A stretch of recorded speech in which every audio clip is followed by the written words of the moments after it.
আজ শুক্রবার জুমার পর জামায়াতে আমির ফেনীর জনসভায় গুলিবিদ্ধ হন। 17 মাস আমরা চাঁদাবাজি করি নাই, 17 মাস আমরা মামলা বাণিজ্য করি নাই। এই বক্তব্যটি দেওয়ার পরই জামাতে আমিরের খুবই খারাপ অবস্থা হয় ফেনীর জনসভায় এবং তুলপাড় পরিস্থিতি এই মুহূর্তে। এদিকে আজ শুক্রবার ফেনীর জনসভায় জামাতে আমির গিয়েছেন, সেইখানে তুপের মুখে পড়েন তিনি।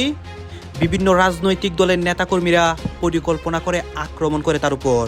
এদিকে ফেনীতে জামায়াতের নির্বাচনী জনসভা আজ জেলা সরকারি পাইলট হাই স্কুল মাঠে অনুষ্ঠিত জনসভায় যোগ দেবেন দলটির আমির ডাক্তার শফিকুর রহমান। দর্শকের বিষয়ে আরো জানাতে আমাদের সাথে যুক্ত হচ্ছেন সহকর্মী মুহাজির হক। মুহাজির, আপনার পেছনে দেখতে পাচ্ছি জনসভার আনুষ্ঠানিকতা শুরু হয়ে গেছে, নেতাকর্মীরাও চলে এসেছেন। জামায়াতে আমির ভোটের পরিবেশ নিয়ে শঙ্কা প্রকাশ করে জামায়াতে আমির ডাক্তার শফিকুর রহমান। চারদিকে মন্দ আলামত ফুটে উঠেছে বলেন তিনি। এখনো জনগণকে আস্থায় নিতে পারেনি নির্বাচন কমিশন। জামায়াতে আমির হুঁশিয়ারি দিয়ে বলেন, উপযুক্ত পদক্ষেপ না নিতে পারলে ব্যর্থতার দায় নিতে হবে নির্বাচন কমিশন। সে জায়গায় জামায়াত ইসলামের নেতাকর্মীদের মধ্যে উচ্ছ্বাস সেটি আসলে বলার অপেক্ষা রাখে না। তারা বেশ উচ্ছ্বসিত। তারা আসলে বলছেন যে নির্বাচনের আগে ফেনীর অঞ্চলে, ফেনীর এলাকায় জামায়াত ইসলামের আমির শুধুমাত্র যে তাদের যে উজ্জীবিত করছে বিষয়টি, জামাতের আমিরকে নিয়ে বিএনপি কোন নেতাকর্মী এমন একটা বক্তব্য দেয়, তাহলে কি সেটা শুনতে সাদিক ক্যাবের কাছে বা জামাতের যারা নেতাকর্মী আছেন তাদের কাছে ভালো লাগবে? দেখেন, রাজনীতিতে ক্ষমতা যেতে হবে। ক্ষমতার চেয়ার নিয়ে সারা দেশে এখন উত্তাল পরিস্থিতি।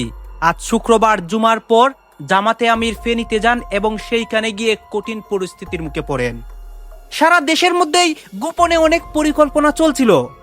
এক দল আরেক দলের বিপক্ষে কথা বলে এবং পরিকল্পনা করে, একদিকে তারেক রহমানকে নিয়ে আর এইদিকে জামাতে আমিরকে নিয়ে। দর্শক শ্রোতা, আজকে তাদের পরিকল্পনা বাস্তব হয় এবং ফেনীর মধ্যে একটা ধ্বংসলীলা তৈরি হয়। আপনারা দেখতে পারবেন এই মুহূর্তে ফেনীতে কি চলতেছে, সবকিছু দেখতে পারবেন এই একটি ভিডিওতে। এদিকে ফেনীতে জামায়াতের নির্বাচনী জনসভা আজ জেলা সরকারি পাইলট হাই স্কুল মাঠে অনুষ্ঠিত জনসভায় যোগ দেবেন দলটির আমির ডাক্তার শফিকুর রহমান। দর্শকের বিষয়ে আরো জানাতে আমাদের সাথে যুক্ত হচ্ছেন সহকর্মী মুহাজির হক। মুহাজির, আপনার পেছনে দেখতে পাচ্ছি জনসভার আনুষ্ঠানিকতা শুরু হয়ে গেছে, নেতাকর্মীরাও চলে এসেছেন।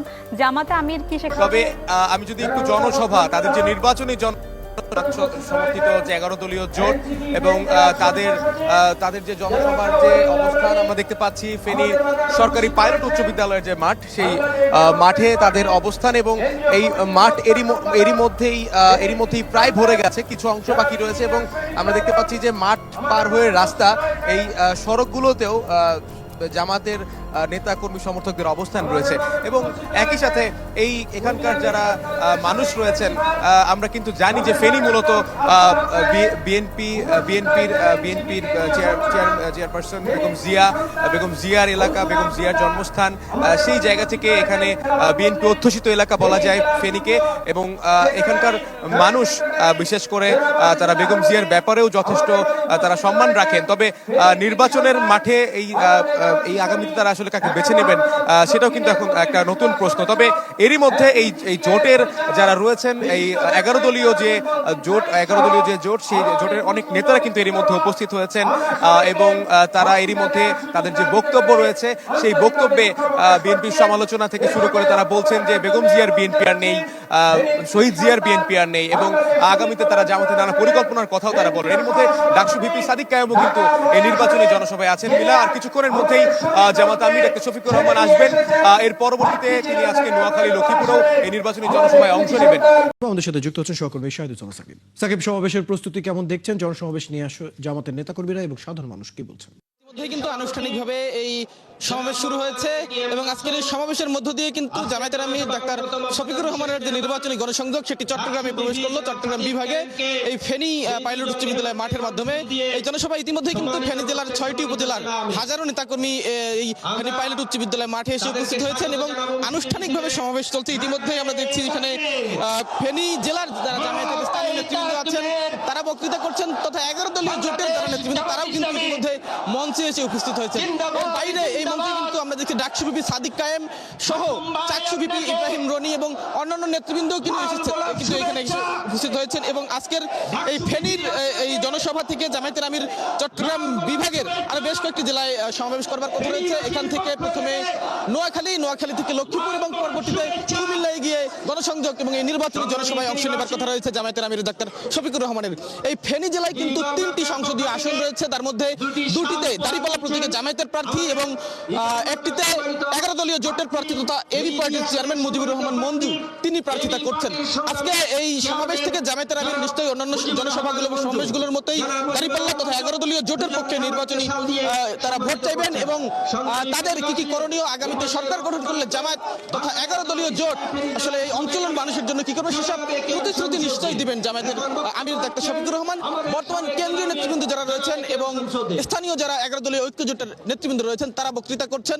এখানে কিছুক্ষণ পরে হয়তো জাতীয় নাগরিক পার্টির দক্ষিণাঞ্চলের মুখ্য সংগঠক হাসনাত আব্দুল্লাহ এবং এবি পার্টির চেয়ারম্যান মুজিবুর রহমান মঞ্জু তিনিও বক্তৃতা করবেন। আমরা তাদের বক্তৃতা শুনবার জন্য অপেক্ষায় রয়েছি। এখানে হাজারো জনতা তারা এখানে উপস্থিত হয়েছেন, তারাও সেই অপেক্ষায় রয়েছেন কখন জামায়াতের আমির সমাবেশ স্থলে আসবেন, বক্তৃতা করবেন এবং তারা তাদের নেতার কাছে যে প্রত্যাশা সেই প্রত্যাশা অনুযায়ী তিনি আসলে কতটুকু পূরণ করতে পারেন, কি প্রতিশ্রুতি দেন সেগুলো শুনবার জন্য কিন্তু জামায়াত 11 দলীয় জোটের নেতাকর্মী সহ এই ফেনী জেলার যারা সাধারণ ভোটার রয়েছেন তারা অপেক্ষা করছেন। আমরা অপেক্ষায় রয়েছি জামায়াতের আমির আসলে হয়তো পরবর্তী 17 মাস আমরা চাঁদাবাজি করি নাই।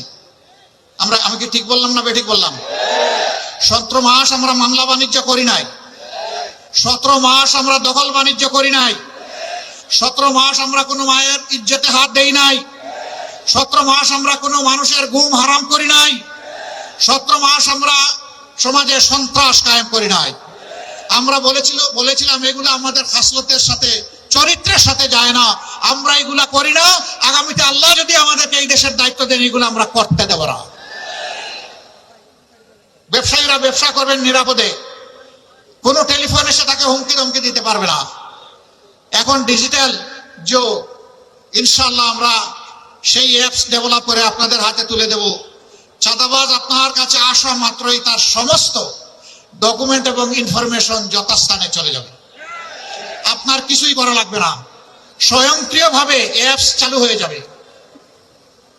দুর্নীতিবাজ লুকিয়ে বাঁচতে পারবে না, তারটাও স্বয়ংক্রিয়ভাবে আমাদের জালে ধরা পড়ে যাবে।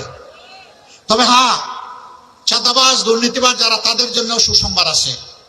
তোমরা এই সমাজের মানুষ, আমরা তোমাদেরকে সম্মান জানাতে চাই, ভালোবাসতে চাই, কিন্তু এখন যে অপকর্ম করছো তা করলে নয়। এখান থেকে সরে আসো। আমরা তোমাদেরকে শিক্ষিত এবং প্রশিক্ষিত করে তোমাদের হাতেও মর্যাদার কাজ তুলে দেবো ইনশাআল্লাহ। সেদিন হালাল রুজি করে তোমরাও ইজ্জতের সাথে সম্মানের সাথে বাঁচবা। প্রিয় যুব সমাজ, আমরা জানি লেখাপড়া করার পরে অনেকে কাজ পাচ্ছেন না। কেন পান না? 2টি কারণে পান না। দুর্নীতির রমরমা বাণিজ্য আর বেইনসাফি, এই 2 কারণে আপনারা কাজ পান না। আরেকটা কারণ আছে, সেই কারণ হলো যে শিক্ষাটা আমাদের সন্তানদেরকে দেয়া হচ্ছে, এই শিক্ষা দুনিয়ার অনেক প্রয়োজন পূরণের উপযুক্ত নয়।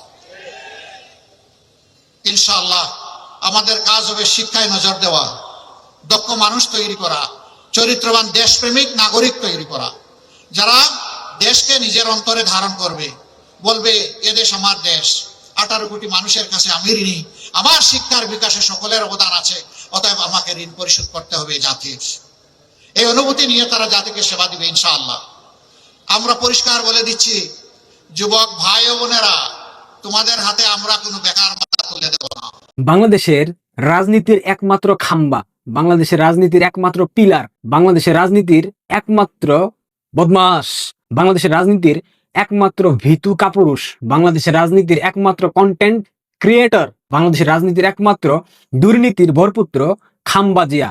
ভাবতাম সে রাজনীতিটা করতে পারবে, কিংবা সে রাজনীতিটা করার চেষ্টা করছে, কিংবা সে বাংলাদেশপন্থী রাজনীতি করতে চাচ্ছে, কিন্তু এই পিলার গত কয়েকদিন থেকে এমন সব কথা বলতেছে, গত কয়েকদিন থেকে এমন সব গল্প শোনাচ্ছে, যেটা শোনার পর, যেসব দেখার পর মেজাজটা আর স্বাভাবিক রাখা কোনোভাবেই সম্ভব না। ফ্যামিলি কার্ডের যে একটা মূলা ঝুলিয়েছে এই rocket Zia, grenade Zia, what ever, আপনারা কি জানেন এই ফ্যামিলি কার্ড আওয়ামী লীগের শাসনামল থেকে করা? এই খাম্বা, এই পিলার রাজনীতি করে কি করেছে বাংলাদেশের মানুষের জন্য? 17 বছর দেশের বাইরে ছিল, ইউটিউবে ফেসবুকে বার্তা দিয়েছে, ইমোতে কল করে দল পরিচালনা করেছে, অথচ বাংলাদেশে আসার সুযোগ হয়েছে, বাংলাদেশ পন্থী রাজনীতি করার সুযোগ হয়েছে, কিন্তু বাংলাদেশের মানুষকে নিয়মিত ঘোল খাওয়াচ্ছে। কি করেছে বাংলাদেশের জন্য বিএনপির অবদান কি? পাঁচটা ইনফ্রাস্ট্রাকচারাল উন্নয়ন আমাকে দেখান বিএনপির শাসনামলে হয়েছিল, যার কারণে মানুষ বিএনপিকে সমর্থন করবে। কিছুই হয়নি। কি করেছে বিএনপি? বর্তমান জেনজিরা তো অনেকে জানে না বিএনপি আসলে বাংলাদেশের মানুষের জন্য কি করেছে। দীর্ঘদিন অর্থাৎ টানা তৃতীয় মেয়াদে আওয়ামী লীগের শাসনামল দেখার কারণে জেনজিদের মধ্যে একটা এমন প্রবণতা সৃষ্টি হয়েছিল, না জানি এর থেকেও কত মধুর সরকার বাংলাদেশের ক্ষমতায় ছিল কিংবা ওদের ভবিষ্যতে আসবে, সেই ধারণা থেকে জেনজিরা কিন্তু রাজপথে নেমে আন্দোলন সংগ্রাম করেছিল। সেই ধারণা থেকে জেনজিরা বর্তমানে ক্ষমতার মোহে আকৃষ্ট হয়ে তার বিভিন্ন ধরনের ভুলভাল সিদ্ধান্ত নিচ্ছে। জঙ্গি মাতা বেগম খালেদা জিয়ার 2001 থেকে 2006 শাসনামলের কিছু বিষয় আপনাদেরকে মনে করিয়ে দিতে চাই। ট্রান্সপারেন্সি ইন্টারন্যাশনালের সূচকে দুর্নীতিতে জঙ্গি মাতা বেগম জিয়ার আমলে বাংলাদেশ কয়েকবার চ্যাম্পিয়ন হয়েছে পুরো বিশ্বে। ভুলে গেছে জনাব পিলার জিয়া সাহেব? ভুলে গেলেন? হাওয়া ভবনকে সমান্তরাল সরকার হিসেবে ব্যবহার করেছিল এই জঙ্গি Zia, pillar Zia. 21 August grenade হামলা, ইতিহাসের সব থেকে ন্যাক্কারজনক ঘটনা, যে ঘটনার মধ্য দিয়ে বিরোধী দলকে পুরোপুরি রাজনৈতিকভাবে নিশ্চিহ্ন করে দিতে চেয়েছিল এই পিলার জিয়া। জঙ্গিবাদের উত্থান হয়েছিল 2001 থেকে 2006 সাল। সারা দেশে একযুগে জঙ্গি হামলা হয়েছিল। জেএমবি নামক যে জঙ্গি সন্ত্রাসী সংগঠন, এটার প্রতিষ্ঠাতাও তো পরোক্ষভাবে এই পিলার জিয়া। বাংলা ভাই, শায়েখ আব্দুর রহমান, মুফতি হান্নান, এদেরকে পৃষ্ঠপোষকতা করেছিল কে? এই পিলার জিয়া। আমরা তো ভুলি নাই। সংখ্যালঘু নির্যাতনে 2001 থেকে 2006 সাল বাংলাদেশের ইতিহাসের যে কোনো সময়ের থেকে বর্বরতম ঘটনা ঘটিয়েছে। পূর্ণিমা রানী শীলের কথা মনে আছে? সিরাজগঞ্জের বিএনপির 12 জন বদমাস ধর্ষক সেই পূর্ণিমা রানী শীলকে ধর্ষণ করেছিল 13 বছরের একজন কিশোরীকে। মনে পড়ে বাংলাদেশ? কি পিলার জিয়া সাহেব ভুলে গেছেন সবকিছু? নির্বাচনে কারচুপি করা হয়েছিল, মনে আছে? তত্ত্বাবধায়ক সরকার ব্যবস্থা প্রথম কে? পিলার জিয়ার মাতা জঙ্গি বেগম জিয়া। ভুলে গেছি আমরা? ভুলি নাই তো। সাংবাদিক নির্যাতন, বিদ্যুৎ খাতে ব্যর্থতা, জ্বালানি খাতে ব্যর্থতা, রাষ্ট্রীয় প্রতিষ্ঠান দুর্বল করে নিজেদের নিয়ন্ত্রণ প্রতিষ্ঠা করা, অসংখ্য ঘটনা ঘটেছে। বাংলাদেশের ইনফ্রাস্ট্রাকচারাল একটা উন্নয়ন বিএনপি 2001 থেকে 2006 করে নাই। অথচ এই পিলার জি আজকে বলতেছে গেল 17 বছর দেশের মানুষের জন্য কোনো কাজ হয়নি, মেগা প্রকল্পের নামে মেগা দুর্নীতি হয়েছে। এদিকে আজ ফেনী যাচ্ছেন ইসলামের আমির ডক্টর শফিকুর রহমান। নির্বাচনী প্রচারের অংশ হিসেবে আয়োজিত জনসভায় তিনি সহ উপস্থিত থাকবেন 11 দলীয় জোটের নেতারা। ফেনী পাইলট হাই স্কুল মাঠে নির্বাচনী জনসভায় বক্তৃতা দেবেন তারা। চলছে শেষ মুহূর্তের মঞ্চ তৈরির কাজ। উজ্জীবিত নেতাকর্মীরা তারা জানান ঐক্যবদ্ধ বাংলাদেশ জোটের প্রার্থীদের বিজয়ী করতে জনসভায় আরও বক্তব্য রাখবেন এবি পার্টির চেয়ারম্যান মুজিবুর রহমান মঞ্জু, এনসিপির দক্ষিণ অঞ্চলের মুখ্য সমন্বয়ক হাসনাত আবদুল্লাহ এবং ডাকসু ও চাকসু নির্বাচিত ভিপিরা। জামাতের আমির নির্বাচনী জনসভার প্রস্তুতির খবর জানাতে সরাসরি যুক্ত হচ্ছেন সহকর্মী জহিরুল হক মিলু। মিলু, সমাবেশের প্রস্তুতি কি শেষ হয়েছে এবং জনসমাবেশ নিয়ে কি বলছেন জামাতের নেতাকর্মীরা? জাতীয় সংসদ নির্বাচনকে কেন্দ্র করে আজকে যে নির্বাচনী জনসভা জামাতের ফেনী পাইলট হাই স্কুল মাঠে অনুষ্ঠিত হবে, সেটির সব ধরনের প্রস্তুতি জামাত ইতিমধ্যে সম্পন্ন করেছে। ইতিমধ্যে ফেনীর 6টি উপজেলা থেকে নেতাকর্মীরা করেছে। আজকে জনসভা রাখবে জামাতের আমির ডাক্তার শফিকুর রহমান, আসনের জোটের পার্টির চেয়ারম্যান মুজিবুর রহমান মঞ্জু, আরো 2টি সংসদীয় আসন অর্থাৎ ফেনী 1 এবং সংসদ সদস্য বক্তব্য রাখবেন। আমরা আয়োজকদের থেকে জেনেছি যে আজকে জনসভায় জামাতের নায়েবে আমির আবদুল্লাহ মোহাম্মদ তাহের উপস্থিত থাকবেন এবং ডাকসু এবং চাকসুর বিপিরা আজকের এই জনসভায় উপস্থিত হবেন। এবং ইতিমধ্যে কিন্তু ফজরের নামাজের পর থেকে কিন্তু জামাতের নেতাকর্মীরা ফেনী পাইলট হাই স্কুল মাঠে উপস্থিত হয়েছেন এবং তারা আগামী বাংলাদেশে জামাতে কি কর্ম পরিকল্পনা সে বিষয়টি জামাতে আমির থেকে শুনবেন এবং তারা তাদের একটা ভিডিও দেখাচ্ছে, তারপরে বলছি বিস্তারিত কথা। তিনি বিভিন্ন জায়গায় বক্তৃতা দিচ্ছে বারবার, এবং বিভিন্ন ধরনের নাটক করছে তার মঞ্চের মধ্যে। সেই নাটকের মঞ্চের মধ্যে আমরা একবারের জন্য হায়ের স্লোগান আমরা দেখতে পাই না, আমরা কোনো হায়ের ডায়লগ দেখতে পাই না। তাহলে আমরা কি ধরে নিব নায়ের পক্ষে অবস্থান নিচ্ছেন? না মানে হলো হাসিনা, না মানে হচ্ছে মোদি, না মানে হলো হাসিনার যে ফেসিবাদ কাঠামো সেটা রাষ্ট্রের মধ্যে রেখে দেওয়া। আপনারা কি সেই হাসিনা হতে চান? তাহলে বলে দিন। তাহলে আমরা হাসিনাকে যেভাবে ডিল করেছি, হাসিনাকে যেভাবে লাথি দিয়ে ভারতে পাঠিয়ে দিচ্ছি, ঠিক সেভাবে আমরা আপনার সাথে ডিল করবো। এই ভিডিওটির আমি প্রথমত বিশাল বা তীব্র আপত্তি জানাচ্ছি এই কারণেই যে 5ই আগস্ট পরবর্তী যে বাংলাদেশ আমরা সাম্য, তারপর হচ্ছে যে শ্রদ্ধা, পারস্পরিক সম্মান, যে জিনিসগুলোকে এস্টাবলিশ করার জন্য সবাই কথা বলছি, তার বহিঃপ্রকাশ ডাকসুর ভিপি সাদিক কায়েমের এই বক্তব্যে আদৌ কি উঠে এসেছে? যখন ডাকসুর ভিপি নির্বাচন হয়, আমি নিজে সাদিক কায়েমের পক্ষে বেশ কয়েকটা ভিডিও বানিয়েছি, এখনো আমার চ্যানেলে আছে। আমার কাছে মনে হয়েছিল সাদিক কায়েমের ওই সময়ের যে কথাবার্তা ভিপি হওয়ার আগে আর এখনের যে কথাবার্তা, এই কথাবার্তাগুলোতে অনেক তারতম্যের আমরা পরিবর্তন দেখছি। হতে পারে ক্ষমতা যাওয়ার আগে সবাই মিষ্টি কথা বলেন। জনাব সাদিক কায়েম যেই ভাষাটা ব্যবহার করেছেন, এই ভাষা যদি জামাতের আমিরকে নিয়ে বিএনপির কোনো নেতাকর্মী এমন একটা বক্তব্য দেয়, তাহলে কি সেটা শুনতে সাদিক কায়েমের কাছে বা জামাতের যারা নেতাকর্মী আছেন তাদের কাছে ভালো লাগবে? দেখেন, রাজনীতিতে ক্ষমতা যেতে হবে, কিন্তু ক্ষমতায় যাওয়ার জন্য যে ভাষা প্রয়োগ আজকাল আমরা এনসিপির নেতাকর্মীদের, তারপর জামাতের নেতাকর্মীদের, কিছু কিছু জায়গায় বিএনপির নেতাকর্মীদের দেখছি, কোনোটাই আসলে কাম্য না। গতকালকে সিলেট নগরের চৌহাট্টা এলাকায় জুলাই জাতীয় সনদ বাস্তবায়ন গণভোট। দর্শক আপনারা তো দেখলেন এখানে কি কথা হচ্ছে, অনেকেই কিন্তু অনেক কথা বলতেছে, অনেকে আলোচনা করতেছে, অনেকে সমালোচনা করতেছে। বিশেষ করে এইখানে জামাতে আমিরের বিষয়ে কথা হয় এবং আজকে ফেনীর মধ্যে কি চলতেছে এবং তার বর্তমান তার মানে জামাতে আমির ডক্টর শফিকুর রহমানের যে একটা কর্মসূচি, এইটার বর্তমানে কি পরিস্থিতি সেই সব দেখানো হয়েছে গাইজ। এই বিষয়গুলো দেখে এবং আপনাদের মন্তব্য কি, আপনাদের মন্তব্যটা অবশ্যই আপনারা আমাদের কমেন্ট বক্সে লিখে যাবেন। আর কোন আপনাদেরকে আমরা যা কিছু দেখিয়েছি সব কিছু আমরা সোশ্যাল মিডিয়া থেকে সংগ্রহ করেছি, এখানে আমাদের নিজস্ব কোনো মন্তব্য নেই বা আমাদের নিজস্ব কোনো সিদ্ধান্ত নেই। সর্বশেষ আপনাদের কাছে আমাদেরকে রিকোয়েস্ট থাকবে, আপনারা আমাদের চ্যানেলের নতুন দর্শক হয়ে থাকলে চ্যানেলটি সাবস্ক্রাইব করবেন এবং পাশে থাকা বেল বাটনটি বাজাবেন যাতে করে নেক্সট ভিডিওটা সবার আগে আপনাদের কাছে পৌঁছে যায়। ধন্যবাদ।